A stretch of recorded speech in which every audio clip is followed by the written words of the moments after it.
TV KPM. Assalamualaikum, hello semua. Anda menyaksikan saya Afiq Syazwan dalam Sukses SPM 2021. Apa khabar semua? Sehat? Tadi anda dah bersama dengan rakan host saya, Aiman. Kali ini anda bersama dengan saya pula dengan mata pelajaran yang berlainan juga. Tapi nanti Afiq akan bagi tahu apa mata pelajarannya. Tapi sebelum tu Afiq nak pesan kepada anda semua, sekarang ni kita dalam bulan kebangsaan ni sama-sama kita tunjukkan semangat cinta ke akan negara menyambut kemerdekaan bersama. Dan secara tak langsung, jangan lupa untuk menjadi rakyat yang prihatin, mematuhi SOP juga. Sama-sama kita mematuhi SOP dengan cara menggunakan pelitup muka, gunakan hand sanitizer dan apa yang paling penting, jangan lupa untuk jaga jarak bersama dengan individu yang lain. Okey, kalau anda belum daftar vaksin, cepat-cepat daftar vaksin. Baiklah, hari ini kita akan mempelajari mata pelajaran gerontologi dan asas geriatrik. Hari ini Afiq dah pernah bersama dengan guru ini, tapi sama-sama kita mengenali beliau dengan menyaksikan profil guru hari ini. Jom.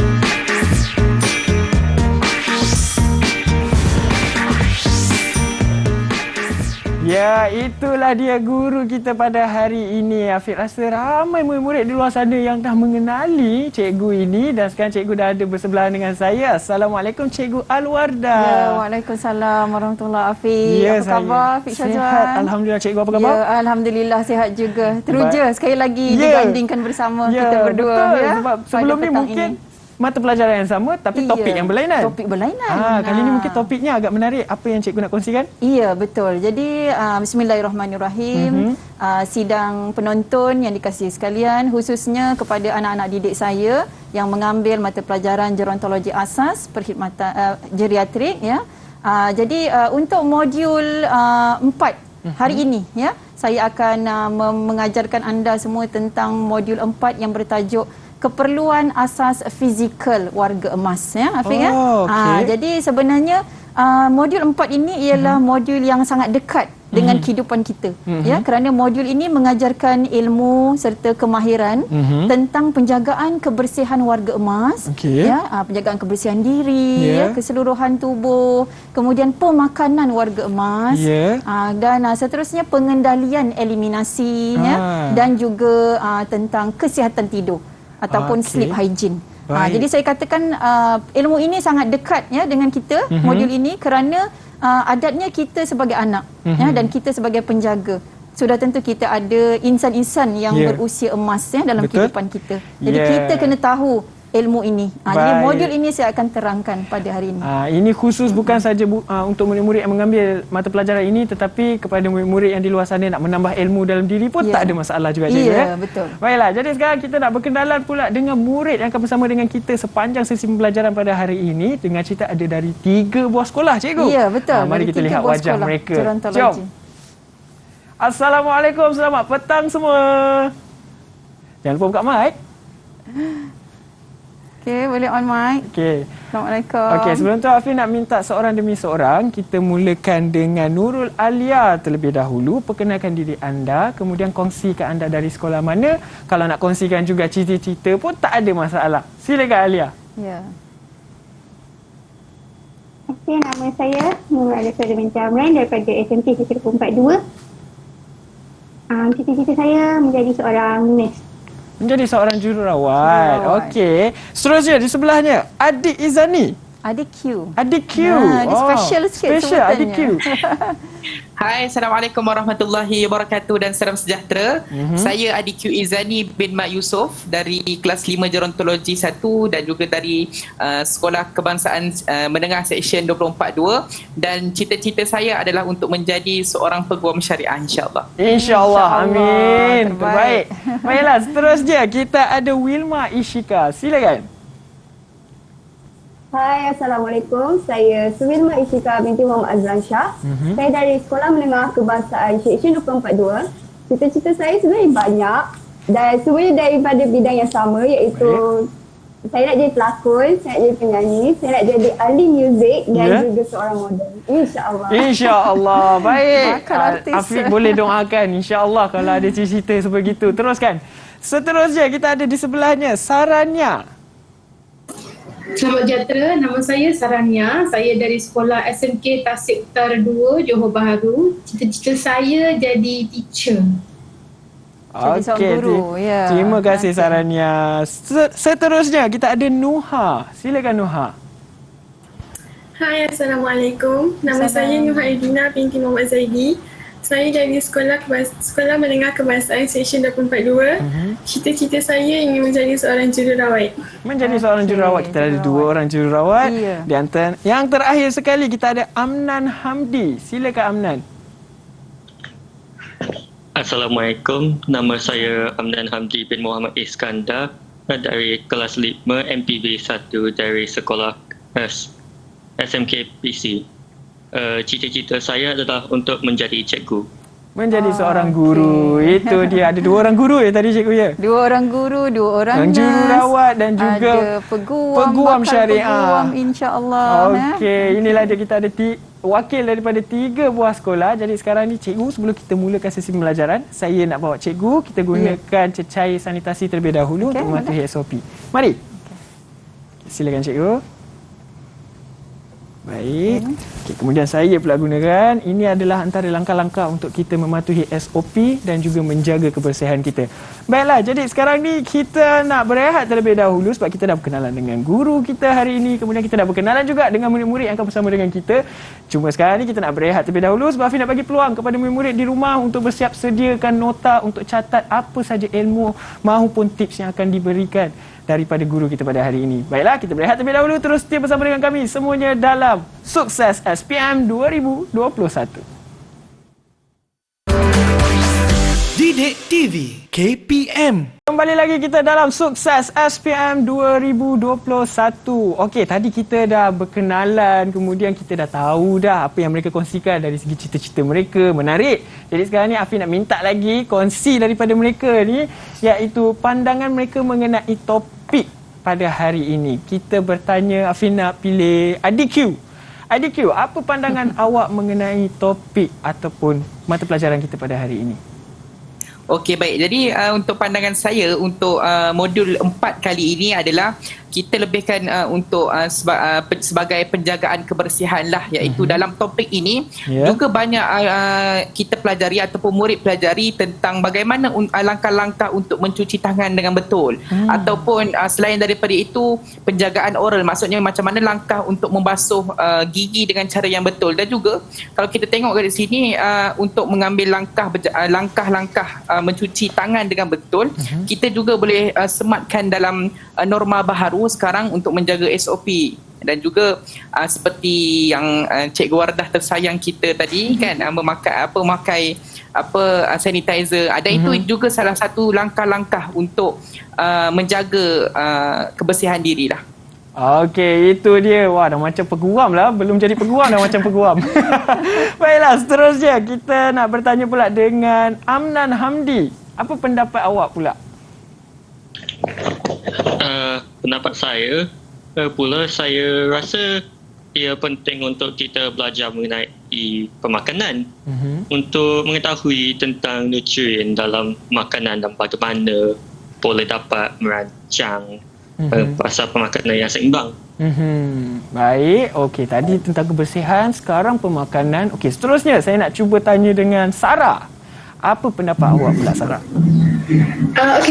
Pada pendapat saya, modul 4 ini memberikan saya kefahaman dan kemahiran tentang bagaimana kita nak menyediakan keperluan asas warga emas, dan juga kita buat pelbagai amali seperti memasak untuk warga emas, cara memotong kuku, cuci rambut warga emas, menyuap makanan.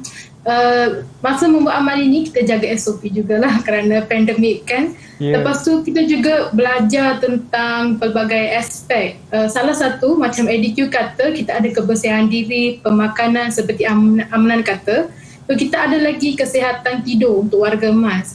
Seperti kesihatan tidur untuk warga emas, kita akan mempelajari tentang insomnia dan cara-cara mengamalkan kesihatan tidur untuk warga emas, kesan, faktor-faktor mengapa warga emas tidur lambat, so dan lain-lain lagi. Ya, itu dia. Memang lengkap dan padat ya penerangan pendapat daripada mereka. Jadi sekarang ni kita nak gali lebih dalam lagi tentang modul pada hari ini untuk bersama dengan Cikgu Wardah. Silakan Cikgu Wardah.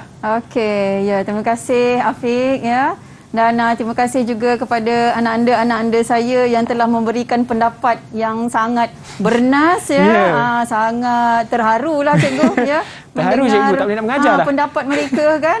Nampaknya mereka sangat menjiwai lah ya ilmu yang telah mereka pelajari dalam modul ini. Okey, jadi seperti yang kita perkatakan tadi ya, modul ini ialah keperluan asas fizikal warga emas ya. Topik ini kita akan bincangkan. Jadi anak-anak murid saya tadi pun telah memberi sedikit pendedahan ya tentang apakah di antara standard kandungan ataupun unit-unit pembelajaran yang dipelajari dalam modul ini ya, iaitu kebersihan diri ya, kemudian tentang pemakanan warga emas, eliminasi dan pengendalian eliminasi ya, dan seterusnya kesihatan tidur ya, seperti yang anak anda saya berikan maklumat sebentar tadi. Okey, seterusnya untuk modul ini sebenarnya apakah yang ingin dicapai ya oleh murid-murid yang mempelajari modul ini? Okey, jadi kita ada 6 ya standard prestasi. Yang pertama ialah standard prestasi yang pertama, mengenal pasti aspek keperluan asas fizikal warga emas. Standard yang kedua, menjelaskan pengetahuan dan kemahiran keperluan asas fizikal warga emas. Standard yang ketiga, mengaplikasi langkah kerja. Langkah kerja. Sebenarnya dalam modul ini mereka lebih banyak melakukan amali. Okey. Mereka banyak melakukan amali dan ini menimbulkan suasana yang seronoklah bagi mereka ya, kerana mereka dapat mendalami ilmu ini secara praktikal, hands on ya. Okey, seterusnya standard yang keempat, menganalisis langkah kerja keperluan asas mengikut tahap keupayaan warga emas dengan prosedur yang sistematik. Standard yang kelima, mempertimbang aspek keselamatan dan kebersihan semasa langkah kerja mengikut prosedur yang sistematik. Dan yang keenam, mereka dapat menyediakan satu brosur langkah kerja keperluan asas fizikal mengikut tahap keupayaan warga emas berdasarkan kreativiti masing-masing. Itu dia yang akan mereka capai menerusi modul ini ya. Okey, dan modul ini sebenarnya menarik ya. Okey, untuk 4.1 kebersihan diri, jadi mereka mempelajari tentang tadi seperti yang disebut oleh murid ya, langkah mencuci tangan, ada 7 langkah mencuci tangan kan, dan ianya sebenarnya selari dengan situasi yang berlaku sekarang, iaitu pandemik COVID-19 ya. Inilah yang kita sering amalkan kan. Dan seterusnya mereka juga mempelajari tentang pengendalian memandikan warga emas. Pengendalian memandikan warga emas ni ada 2 kaedah. Sama ada memandikan di atas katil untuk warga emas yang kurang berdaya ataupun memandikan di dalam bilik mandi. Semua ni amali yang mereka lakukan di dalam bengkel. Ya, tapi dalam situasi pandemik kita tetap menjaga SOP. Baik. Okey, seterusnya dandanan, menyapu lotion, menyikat rambut. Mereka ada pengalaman lah ni bagaimana untuk menyapukan lotion ya pada tangan rakan-rakan mereka, membuka dan memakai pakaian, penjagaan oral seperti yang ADQ sebut tadi ya. Penjagaan oral ni melibatkan penjagaan kebersihan mulut, gigi dan juga gigi palsu. Jadi mereka ini berpengalaman lah ya, membawa gigi palsu, membersihkan gigi palsu. Wah, hebat. Ya, kan betul? Sudah pastinya ya, menarik. Okey, dan seterusnya mencuci rambut. Ada juga amali mencuci rambut yang mereka lakukan, kemudian memotong kuku. Ini yang dalam ini ialah unit kebersihan diri yang 4.1. Okey, seterusnya sebenarnya kenapa ya, mengapa kita perlu mementingkan penjagaan kebersihan diri ni? Kita belajar semua, kenapa kita perlu mementingkan penjagaan kebersihan diri untuk warga emas? Okey, siapa yang nak jawab ni? Kita tanya ni. Siapa nak mencuba? Nurul Alia. Belajar mempelajari amali-amali ni, kenapa ya? Silakan Alia. Okey, silakan. Antara kepentingan mempelajari pelajaran ini ialah dapat memupuk perpaduan, iaitu dapat menunjukkan imej dan perwatakan diri dan juga dapat mendisiplinkan diri. Okey, itu saja Alia? Itu saja. Okey, kita cuba tengok. Ya, meningkatkan produktiviti kehidupan, ya. Menghindari penyakit juga, mendisiplinkan diri, ya. Contohnya selepas mandi, kita tertibkan diri kita dengan berhias, ya. Mendisiplinkan diri. Seterusnya dapat menonjolkan imej, dapat memupuk perpaduan ataupun persahabatan dan mewujudkan persekitaran yang bersih, ya. Okey, di sini saya datangkan juga gambar peralatan adaptasi yang digunakan. Ialah alat yang pertama ialah pencangkuk butang, ya, alat untuk membantu warga emas membuka pakaian menggunakan pencangkuk butang. Alat ini khususnya digunakan untuk warga emas yang mengalami penyakit arthritis, arthritis jari kan. Jadi digalakkan guna pencangkuk butang dan seterusnya dressing stick. Okey, ya. Baik. Okey, jadi untuk seterusnya kita uji minda dulu. Boleh. Ya, untuk unit 4.1 kebersihan diri. Okey, kita teruskan dengan soalan 1. Okey. So soalan 1, soalannya berbunyi sebahagian daripada penyataan pada jadual 1 berkait dengan tujuan penjagaan kebersihan diri dan dandanan. Okey, bentuk soalan ini ialah tandakan right dan pangkah. Nampak mudah kan? Tapi mudah. kena baca betul-betul, ya. Okey, siapa yang nak jawab ni? Okay, siapa yang nak mencuba? Silakan. Noha. Ya, Noha Irdina. Memberikan keyakinan diri ketika bersosial betul, mencegah daripada jangkitan kuman dan penyakit pun betul, mengelakkan kekurangan vitamin C dalam badan salah, mencerminkan kepribadian diri yang positif betul, mengurangkan risiko peningkatan kolesterol dalam tubuh salah. Okey, jadi pernyataan yang salah ini tidak berkaitan lah, ya, dengan penjagaan kebersihan diri. Okey. Okey. So seterusnya soalan 2. Ni ada rajah di sini, ya. Kalau penonton boleh dapat lihat, ya. Rajah ini menunjukkan sebahagian langkah kerja mencuci gigi palsu, ya, sebenarnya. Okey, ada gambar. Kemudian terdapat pernyataan langkah kerja yang tidak mengikut susunan. Jadi murid perlu tentukan susunan yang betul dengan menuliskan A, B, C, D atau E. Atau F, ya. Ada F di sini. Okey, tapi perlu awas, ya. Di sini ada pengganggu. Okey, siapa yang nak jawab untuk soalan ini? Dalam langkah kerja ini ada pengganggu. Sarah, silakan Sarah. Ya, dipersilakan. 2, Raja 1 menunjukkan sebahagian langkah kerja mencuci gigi palsu. Jadual 2 menunjukkan pernyataan langkah kerja mencuci gigi palsu yang tidak mengikut urutan. Okey. Pernyataan langkah kerja yang tidak mengikut urutan. A. Membawa gigi palsu yang telah direndam ke sinki. B. Memberi air minuman kepada warga emas. C. Mencuci lidah dan bahagian mulut warga emas dengan kain basah. D. Mengeluarkan gigi palsu dan merendam ke dalam bekas berisi air. E. Memberus gigi palsu menggunakan teknik seperti memberus gigi sendiri. F. Memberitahu warga emas sebelum memasang gigi palsu. Susun langkah kerja mengikut urutan yang betul dengan menulis ABCD atau F dalam ruang jawapan. Okey, jadi kita tadi di situ kita perhatikan mungkin ada pengganggu, ayat-ayat yang mengganggu. Okey, cuba kenal pasti di mana ayat yang mengganggu pernyataan langkah kerja kita. B. Okey, memberi air minuman. Ada tak kita beri air minuman kepada warga emas untuk kita tukar gigi palsu semasa cuci gigi palsu? Ada? Tidak boleh.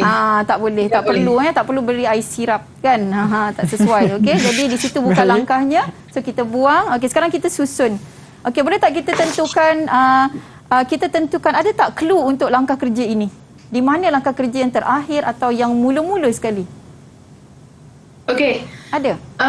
Kalau mula-mula clue dia kita mengeluarkan gigi palsu daripada mulut. Okey. Kalau yang akhir? Dan jika akhir, kita perlu memberitahu warga emas sebelum memasang gigi palsu yang telah dihabis cuci. Pasang. Okey. So maksudnya dekat situ kita dah boleh letak F untuk langkah yang kelima. Okey. Kemudian tadi kita dapat kenal pasti D ialah langkah pertama. Dan kita susun langkah seterusnya. Okey. Langkah 2 ialah? Langkah 2 ialah mencuci lidah dan bahagian mulut warga emas dengan kain basah. Ya. Seterusnya? Seterusnya langkah 3 ialah A. Membawa gigi palsu ke membawa singgi. gigi palsu yang telah direndam ke singgi. Okey. Kemudian memberus. Memberus gigi. Ya, memberus gigi palsu seperti langkah kerja memberus gigi, ya. Okey, kita teruskan untuk soalan contoh yang seterusnya. Boleh? Ya? Saya datangkan di sini special ada soalan contoh bahagian B. Ya, kita sama-sama cuba selesaikan, dan isu untuk soalan B ini juga isu semasa. Jika dilihat, ya, soalannya berbunyi, Raja 2 menunjukkan keratan akhbar berkaitan dengan jangkitan virus COVID-19 dalam kalangan penghuni pusat jagaan warga emas. Ada keratan akhbar di sini. Ya, jadi soalannya, nyatakan 2 peranan penjaga pusat jagaan bagi memastikan penghuni tidak dijangkiti COVID-19. Di sini kita relate dengan maklumat semasa. Jadi kita gunakan maklumat dari pengetahuan semasa. Ya, okey, siapa yang nak jawab dengan untuk soalan ini? Siapa yang nak mencuba? Ya, Wilma. Okey. Apa peranan penjaga? Dua peranan penjaga pusat penjagaan bagi memastikan penghuni pusat penjagaan tidak dijangkiti COVID-19 ialah yang pertama, mengibas suhu sebelum masuki pusat penjagaan untuk langkah keselamatan. Okey. Dan juga memakai pelitup muka semasa melakukan sebarang interaksi bersama warga emas. Ya, okey. Itu ialah itu kita ikut SOP, ya. Maksudnya penjagaan kebersihan mengikut SOP. Okey? Jadi bagus, Wilma. Ada lagi maklumat tambahan yang boleh kita masukkan dalam dalam jawapan? Ada. Memastikan warga emas tidak bersentuhan dengan penjaga. Maksudnya penjarakan. Ada penjarakan. Betul maklumat tu. Betul. Jadi kita kaitkan. Nampak tak? Dia punya jawapan, dia punya soalan ya berkait dengan isu semasa. Tapi jawapan di sini dikemukakan kerap mencuci tangan, maksudnya kerap menjaga kebersihan mencuci tangan, penjarakan fizikal. Tadi Wilma dah sebut. Okey. Baik, jadi cikgu ini dikategorikan kebat juga. Ya, ini sebenarnya soalan berbentuk kebat. Berkait dengan respon terbuka, respon terhadap isu semasa. Okey, baik. Okey, seterusnya untuk soalan kedua. Siapa nak jawab ni? Siapa nak mencuba berdasarkan jawapan pada soalan 1. Senaraikan 3 alat penjagaan kebersihan yang perlu ada di pusat jagaan tu. Masih lagi Wilma, cikgu. Okey, Wilma. Okey, sila. Okey, 3 peralatan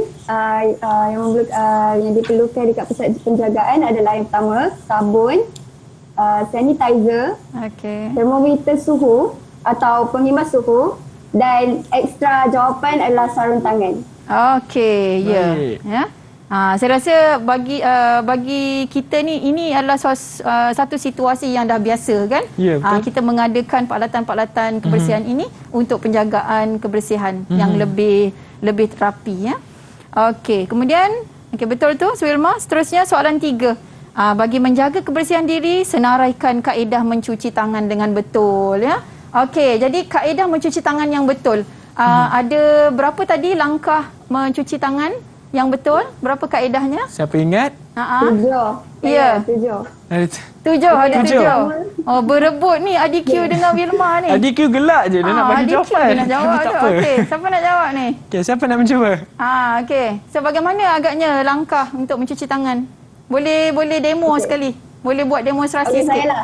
Okey, yang pertama, cuci tangan dengan sabun dan air yang bersih. Gosok tapak tangan. Yang kedua, yang ketiga, gosok setiap jari dan juga celah-celah jari. Celah-celah jari. Okey. Seterusnya? Yang keempat, gosok kuku pada tapak tangan. Yang kelima, gosok belakang tangan. Okey, baik. Yang keenam, bilas dengan air yang bersih. Dan akhir sekali, keringkan tangan dengan tuala. Okey. So inilah dia 7 langkah mencuci tangan yang perlu kita amalkan, ya, sepanjang masa lah untuk kebersihan. Okey, thank you. Wilma jawab semua tadi, ya? Ya, Wilma jawab. Tadi berebut, kan?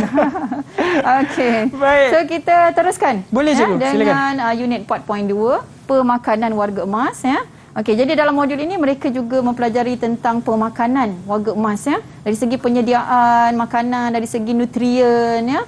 Okey, tapi sebelum itu kita nak tahu dulu apa yang dimaksudkan dengan malnutrisi. Malnutrisi juga berlaku dalam kalangan warga emas, ya. Okey, apakah yang dimaksudkan dengan malnutrisi? Okey, kita tanyakan Amnan. Malnutrisi adalah nutrien yang tidak dicukupi ataupun nutrien yang berlebihan.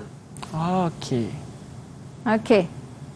Ya, malnutrisi itu jawapannya. Okey, malnutrisi sebenarnya dua keadaan. Satu keadaan di mana nutrien berlebihan dan satu lagi keadaan di mana nutrien yang berkurangan. Jadi kita kena tahu malnutrisi ni apa untuk memastikan warga emas mendapat nutrien yang mencukupi. Baik. Okey. Seterusnya dalam modul ini juga mereka mempelajari tentang penyediaan makanan. Di sini saya datangkan ada piramid makanan. Ni piramid makanan yang dihasilkan oleh anak murid saya di SMK Seksyen 242. Okey. Piramid yang sedia ada tapi dihasilkan dalam bentuk 4D okay. Bentuk 4D tu. Bentuk 4D. Okey, ada 4 aras jadi penyediaan makanan yang kita ajarkan kepada murid berpandukan pada piramid makanan dan juga dianjurkan semasa menghidang makanan dan menyuap makanan kita anjurkan supaya penyediaan makanan mengikut suku-suku separuh bagi kempen pinggan sihat. Faham? Iaitu suku untuk apa? Suku untuk makanan yang mengandungi apa? Murid-murid? Karbohidrat. Dan suku lagi untuk makanan yang mengandungi protein. Dan separuh ini ialah makanan yang berunsurkan vitamin, serat yang terdiri daripada sayur dan juga buah-buahan. Dan kita kombinasikan dengan air. Okey? Nampak cute kan? Comel. Comel. Itulah. Okey, baiklah. Jadi sebenarnya ada banyak lagi yang cikgu nak kongsikan bersama kita. Ada banyak lagi props cikgu dekat situ. Betul. Okey, jadi sekarang ni kita nak berehat terlebih dahulu. Afi harap murid-murid di rumah boleh terus setia bersama dengan kami. Jangan ke mana-mana. Semuanya dalam Sukses SPM 2021. Didik TV KPM. Kembali lagi kita dalam Sukses SPM 2021. Baiklah, tadi kita dah mempelajari, kita dah tahu apa itu malnutrisi. Maksudnya kita tak boleh kekurangan ataupun berlebihan nutrisi yang diperlukan. Baiklah, jadi kita nak teruskan lagi sesi pembelajaran kita bersama dengan Cikgu Wardah. Silakan Cikgu. Ya, okey. Terima kasih Hafiq Ya. Okey, jadi kita teruskan lagi. Nampaknya masih lagi dalam unit 4.2 pemakanan warga emas Jadi kita pergi pula pada subtopik kaedah pengukuran antropometri. Jadi apakah sebenarnya kaedah pengukuran antropometri ini kita kena tahu dalam membantu kita menyediakan nutrisi-nutrisi makanan yang berkhasiat kepada warga emas. Okey, boleh saya tanya kepada murid apakah dia kaedah pengukuran antropometri? Silakan DQ. Nanti dengar dia ni.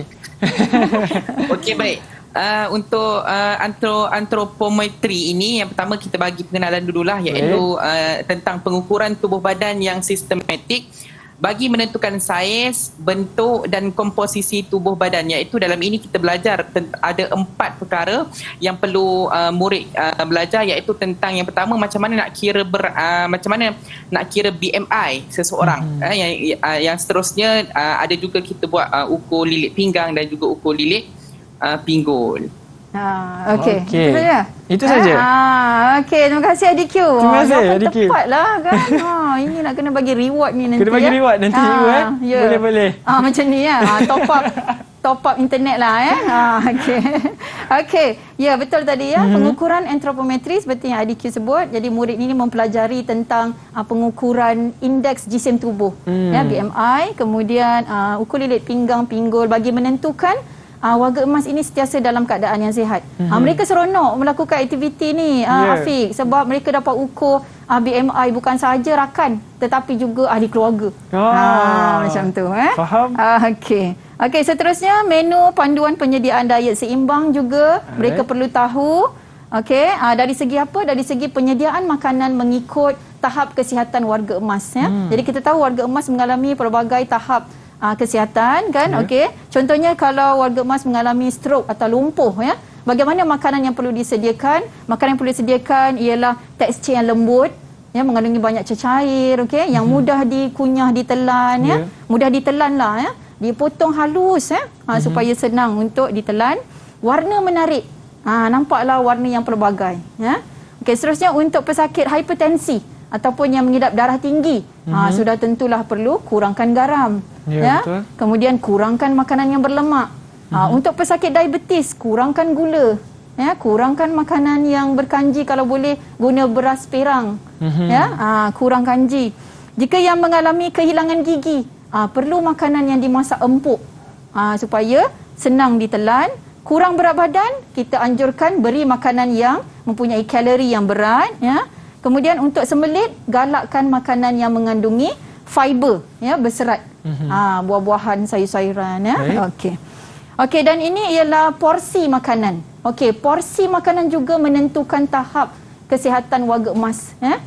Jadi ada berapa waktu makan yang kita perlu anjurkan kepada warga emas? Waktu makan, kita tanya murid lah waktu makan.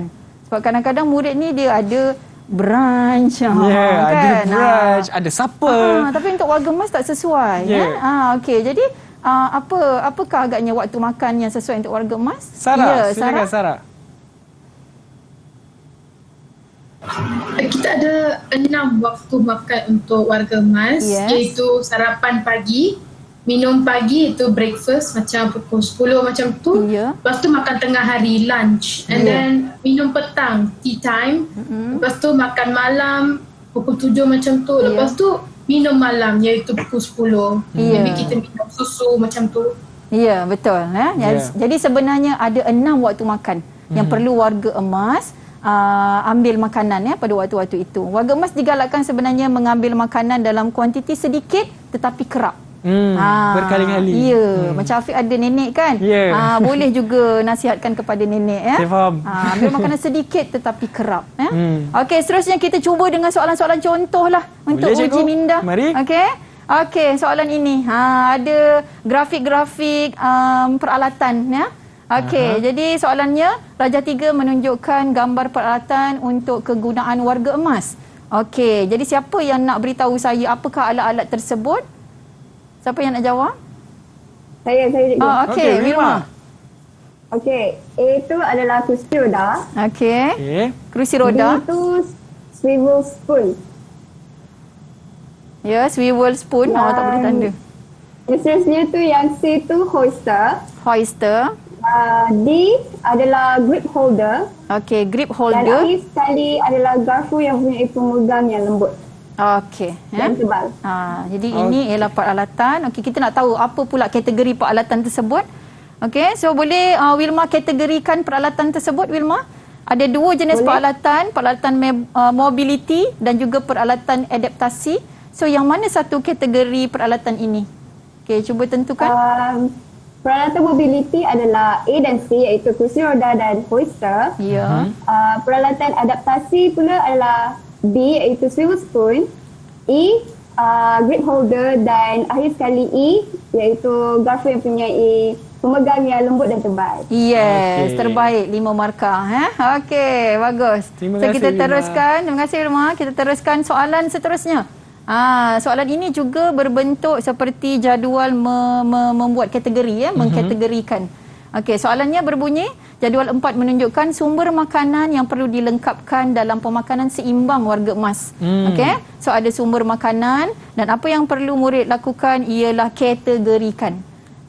Okey, sumber makanannya terdiri daripada ikan, mi, roti, daging, bayam, ayam. Tetapi murid perlu kategorikan protein, nutrien yang berunsur protein dan juga karbohidrat sahaja. Okey, so kena perhatikan betul-betul pada sumber makanan. Okey, awas ya, ada pengganggu di situ. Ada pengganggu, mesti ada pengganggu dia. Okey, siapa nak jawab Siapa nak cuba antara Alia, Noha? Okey, Alia, silakan. Pengganggu dia ialah bayam. Ya, kenapa? Bayam. Bayam bukan kategori protein dan karbohidrat. Ya, bayam dari kategori vitamin atau fiber, serat okey. Okey, so jawapannya? Protein? Untuk protein kita boleh letak ikan, daging dan ayam. Untuk karbohidrat kita letak mi dan roti. Ya. Mi dan roti. Okey. So 5 markah juga untuk Alia. Thank you, Alia. Thank you, Alia. Okey, nampaknya kita dah tiba pada unit seterusnya ya, 4.3 eliminasi. Okey, jadi untuk topik eliminasi ini saya selalu tekankan murid ya, kerana topik ini dia melibatkan sensitiviti ya terhadap warga emas dan juga ahli keluarga. Kemudian melibatkan penjagaan maruah, aib ya, kerana definisi eliminasi ya. Maksudnya murid belajar ini topik ini berkaitan dengan pembuangan air kencing dan tinja. Okey, jadi itu sebabnya bila saya nak mulakan topik ini, saya perlu menekankan aspek menjaga sensitiviti. Okey. Jadi bila berkait dengan pembuangan air kencing dan tinja, jadi kita tak lepas lari daripada perineum. Ya. Kita nak tahu istilah ini. Apakah agaknya perineum? Ya, okey, kita tanyakan murid lah ya. Boleh? Mereka mahir ni istilah ini. Okey. Siapa yang boleh bantu? Siapa yang boleh beritahu? Perineum? Siapa? Adik Q ya? Okey, Adik Q. Baik, untuk perineum merujuk kepada bahagian anggota badan yang berbentuk diamond, merangkumi dubur dan kemaluan atau organ seks ataupun kita panggil sebagai genitalia. Ya, okey ya. Jadi dalam kita penggunaan istilah dalam gerontologi ialah perineum ya, tapi dalam bahasa yang mudah ialah kemaluan ya. Genitalia. Itu sebabnya saya sangat mementingkan aspek menjaga maruah ya warga emas dan keluarga. Okey, jadi dalam modul ini kita sangat berhati-hati dan berfikiran terbuka. Okey. Faham. Okey, dalam topik ini mereka juga mempelajari tentang incontinence ya. Maksud incontinence ialah ketidakupayaan mengawal pengeluaran air kencing dan tinja. Jadi situasi ini ataupun isu ini sering kita dengarkan, warga emas terkencing ya, warga emas terbuang kan. Jadi mereka mempelajari bagaimana cara untuk mengendalikan incontinence. Okey, kita tanya sikitlah ya. Ada kepada murid, ada berapa jenis incontinence ni? Kita ada berapa jenis incontinence? Yes, Amnan. Sila Amnan. Sila Amnan. Ada 2 jenis incontinence. Incontinence tekanan dan incontinence kefungsian. Ya, 2 jenis ya. Incontinence tekanan, kefungsian. Jadi ketidakupayaan mengawal pembuangan air kencing dan tinja jika disebabkan tekanan adalah disebabkan pada tekanan dalam tubuh itu sendiri. Contohnya kelemahan otot lantai pelvis ya, faktor tubuh yang terlalu besar ya, ataupun perubahan hormon, mungkin kalau wanita ya mengalami proses mengandung, bersalin kan, proses-proses ini menjadikan incontinence ya. Jika incontinence persekitaran melibatkan keadaan persekitaran, mungkin persekitaran yang bersepah ya, tandas yang terlalu jauh, itu maksud dia. Okey. Jadi itu ialah jenis incontinence. Mereka belajar juga tentang posisi ya, eliminasi.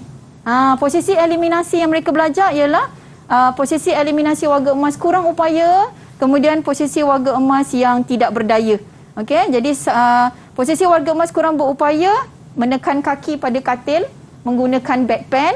Okey, so saya pergi cepat sikit. Ni alat ya, bedpan. Okey, ini ialah bedpan. Okey, ini ialah alat bedpan ya. Ini. Okey, jadi sebenarnya ada beberapa posisi untuk eliminasi. Seperti dalam slide ini saya ada berikan. Okey, jadi untuk pembuangan air kencing dan besar posisinya ada pelbagai. Ya, tetapi mengikut keselesaan dan tahap kesihatan. Ya. Contohnya rajah A, posisi mencangkung. B, posisi warga emas duduk di tandas duduk. Ya, tandas duduk ya. C, posisi eliminasi di atas kerusi komod. Kemudian D, penggunaan urinal di atas kerusi. Okey, ini pula ialah urinal. Ya, urinal. Kemudian gambar E ialah eliminasi di atas katil menggunakan urinal. Kemudian gambar F, eliminasi dengan meletakkan bedpan di bawah punggung dengan mengiringkan warga emas. G pula ialah eliminasi menggunakan bedpan. Kemudian warga emas menekan kaki ya, supaya bedpan boleh dimasukkan ke bawah punggung. Dan yang terakhir ialah eliminasi urinal tapi di atas katil secara baring. Ya. Okey. So kenapa kita belajar semua ini supaya kita sebagai penjaga ya boleh cakna terhadap kebajikan warga emas. Okey. Baik. Okey, kita dah tiba soalan yang seterusnya. Uji minda lagi ni. Ya, tadi dah nota, ini uji minda. Okey, kita teruskan. Soalan 6. Ya, mereka ada melakukan amali ini sebenarnya, Afiq. Amali menukar lampin. Ya. Okey, soalannya Raja 4 menunjukkan langkah kerja menukar lampin pakai buang. Okey. Jadi penyataan langkah kerja yang terdapat dalam jadual adalah tidak mengikut susunan. So sekarang ni kita akan susun langkah kerja mengikut susunan yang betul dengan langkah 6 telah diberi. Okey, langkah 6 telah diberi. Okey, dipersilakan siapa yang nak jawab soalan ini? Siapa? Sarah. Silakan Sarah. Ya, Sarah. Ini adalah penyusunan yang tidak disusun. Ya. A, menelentangkan warga emas, mengemaskan lampin dipakai dan melekatkan pelekat lampin. B, mengiringkan warga emas ke sisi dan tarik keluar lampin kotor. C, meletakkan bahagian lebar lampin di bawah punggung dan masukkan ke hadapan. D, mencuci perineum dengan tisu basah. E, menggulung lampin dari bahagian depan ke belakang menghala ke bawah punggung. F, membuka pelekat lampin pakai buang. Okey, jadi jawapannya langkah 1 ialah langkah 1 ialah membuka pelekat lampin pakai buang. ya, iaitu F. Okey, itu cluenya sebab dia buka pelekat lampin. Langkah 2 langkah 2 ialah menggulung lampin dari bahagian depan ke belakang menghala ke bawah punggung. E. Ya, kita gulung lampin. Selepas gulung lampin, kita kena mengiringkan warga emas ke sisi. Ya, mengiringkan dan tarik keluar lampin kotor. Ya.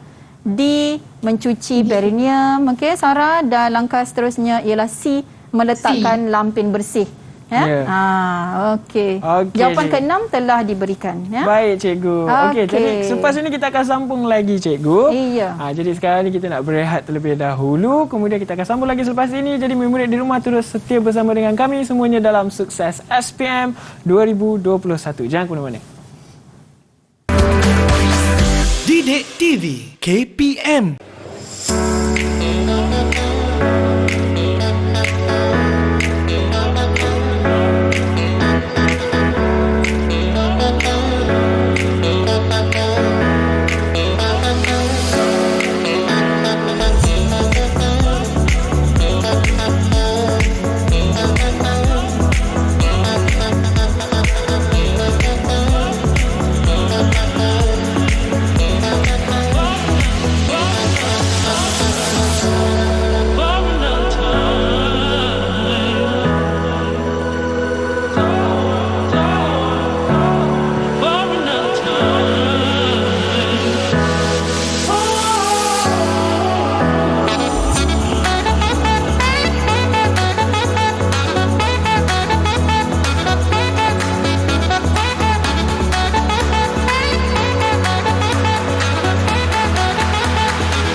Ya, kembali lagi kita dalam Sukses SPM 2021. Jadi sebelum tu mesti ramai yang tertanya-tanya, murid pun tertanya-tanya, video apa tadi tu? Mari kita bertanya dengan Cikgu Wardah.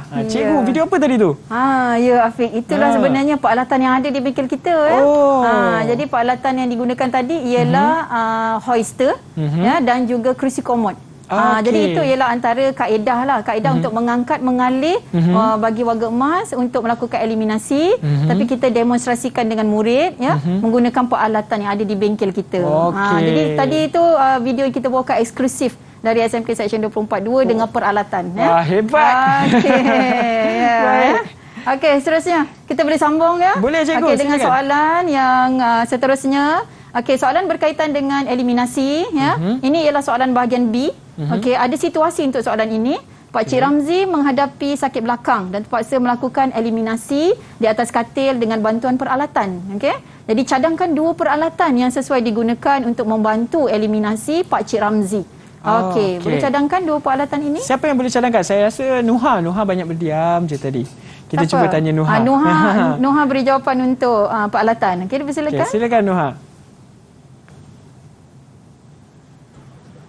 Yang pertama, urinal. Kedua? Dan lagi satu backpack. Ya, tadi dah disebutkan pun ya. Dua peralatan untuk eliminasi ini. Okey, terima kasih. Terima kasih, Noha. Ya. Okey, untuk soalan seterusnya, bagi soalan bahagian B ni mereka perlu melakar. Inilah soalan yang mereka perlu melukis. Ya. Jadi soalannya, berdasarkan jawapan anda bercadang untuk membantu Pak Cik Ramzi mengubah suai barang sedia ada di rumah untuk dijadikan peralatan eliminasi. Okey, jadi di sini ya, antara barang, okey, kalau urinal lah ya, kita boleh ganti dengan peralatan, kita boleh guna peralatan apa yang sedia ada di rumah? Urinal. Urinal berbentuk ini. Ya, kita boleh ganti dengan peralatan apa? Ya, DQ. Okey. Boleh ganti dengan botol. Botol, cikgu. Ya, botol. Betul. Ni untuk urinal. Okey. Okey, kalau bedpan kita boleh ganti dengan, kita boleh guna barang apa yang ada di rumah? Saya cikgu. Ya. Apa dia, Wilma? Apa dia? Besin. Besin. Ya, kita boleh modify barang yang sedia ada di rumah. Seperti barang lukisan ini. Cikgu dah bantu, dah tolong lukis. Jadi dia ubah suai, dia tambah apa tu? Spine? Ya, kita akan tahu apa yang akan diubah suai ni. Ya? Macam mana nak jadikan supaya alat sedia ada boleh jadi backpan. Okey, kita tanyakan murid lah. Boleh? Kita nak letak apa ni? Silakan. Saya dah contohkan sikit lah. Okey, boleh beri idea? Okey, Sarah, silakan. Nak letak apa? Okey, span yang warna kuning tu ialah span yang dibalut dengan getah yang kalis air supaya dia tidak basah. Ya, mungkin yang ini. Okey, seterusnya. Okey, jawapan dari murid seterusnya. Thank you. Okey, seterusnya siapa nak bantu? Okey, Alia. Ya, Alia. Terus. Boleh? Tak dengar suara? Kita boleh tebukkan lubang di tengah-tengah besin untuk memudahkan aliran najis keluar. Ya, mungkin tebuk lubang. Okey, lagi. Terus. Idea lain? Siapa lagi nak bantu? Siapa lagi? Amnan. Cepat sikit. Silakan, Amnan. Amnan? Boleh ada beg kecil untuk diletakkan tisu bagi mengelak. Okey. Beg kecil. Seterusnya? Ya, Noha? Kita juga boleh meletak botol berisi sabun yang mudah dipicit untuk mencuci perineum. Okey, lagi? ADQ? Nak tambah? Kita boleh letak penutup kabus untuk menutup lubang agar najis tu tak tertumpah lah kat tempat lain. Okey. So ini ialah contoh lah ya. Mungkin lakaran yang dihasilkan oleh murid. Jadi murid perlu melakar ya. Apa saja bentuk pun tak kisah. Asalkan yang mendatangkan makna itu ialah label. Ya, label. Itu yang mendatangkan makna label dan fungsi. Okey. Baik. Okey, jadi cikgu, sebelum kita mengakhiri sesi pembelajaran kita pada hari ini, saya nak minta cikgu beri sedikit rumusan dari keseluruhan sesi pembelajaran kita. Silakan cikgu. Okey. Baiklah, jadi untuk pelajar-pelajar yang mengambil mata pelajaran gerontologi asas geriatrik, okey. Jadi cikgu ucapkan selamat mengulang kaji mata pelajaran dengan terus gigih, okey, untuk menghadapi SPM 2021. Ya, dan sesungguhnya kamu beruntung memperoleh ilmu ini. Sekiranya ilmu ini bukan untuk kegunaan orang lain pun, ya, tapi sebenarnya ilmu ini sangat berharga dan sangat berguna untuk diaplikasikan kepada insan yang berusia emas yang ada dalam kehidupan kita. Ya, dan buatlah segala kebaikan, insya-Allah datang kebaikan yang terbaik kepada diri, ya, dan belajar dengan gigih dan berusaha bersungguh-sungguh, ya, supaya kecemerlangan datang, ya, dan menjadi milik kamu. Okey, dan sudah pastinya slogan kita gerontologi pastinya pastinya apa? Ikhlas. Mereka nak ikhlas, ya. Okey. Itulah dia. Terima sekian kasih saja daripada saya. Terima kasih. Terima kasih Cikgu Wardah. Jadi 10 kebaikan kita ikhlas beri pada orang, ikhlas juga beribu kebaikan yang Allah berikan kepada kita. Jadi terima kasih kepada Cikgu Wardah, terima kasih juga kepada murid yang bersama dengan kita di studio. Tak lupa juga murid-murid yang di rumah yang setia bersama dengan kami. Baiklah, kita jumpa lagi kalau nak mengulang kaji bersama dengan kami. Silakan tonton kami semuanya dalam Sukses SPM 2021. Saya Afiq Syazwan. Bye. Assalamualaikum. Didik TV KPM. So, saya sekarang bekerja sebagai fizioterapi di salah satu pusat jagaan warga emas di Shah Alam Selangor. Untuk pelajar yang sedang mengikuti kursus gerontologi sekarang, jangan putus asa, belajar bersungguh-sungguh and rasa beruntung sebab tak semua orang dapat peluang yang kita dapat ni. And banyak sebenarnya ilmu-ilmu yang kita boleh gunakan lepas ni. Untuk kerjaya memang luas, boleh jadi jurawat, boleh jadi fizioterapi, boleh jadi juga career di pusat jagaan. Banyak sebenarnya yang peluang kerjaya yang ada. Belajar bersungguh-sungguh untuk kita boleh gunakan sebagai kerjaya dan juga masa depan untuk ahli keluarga kita, untuk mak ayah, untuk atuk nenek. Untuk SPM, calon SPM batch 2021, saya ucapkan good luck, belajar sungguh-sungguh and stay safe. Bye. Mata pelajaran ini merupakan mata pelajaran elektif bagi mata pelajaran vocational. Ia memfokuskan bidang penjagaan sosial dan kesihatan warga emas yang kebolehpasarannya adalah sangat tinggi. Di kesempatan ini, saya ingin mengucapkan tahniah dan syabas kepada Didik TV dan barisan guru mata pelajaran yang terlibat sama ada secara langsung ataupun tidak langsung dalam program Didik TV. Saya juga mengambil peluang ingin mengucapkan selamat maju jaya kepada calon-calon SPM 2021, khususnya untuk calon yang mengambil mata pelajaran gerontologi asas dan geriatrik. Selamat maju jaya semua. Terima kasih.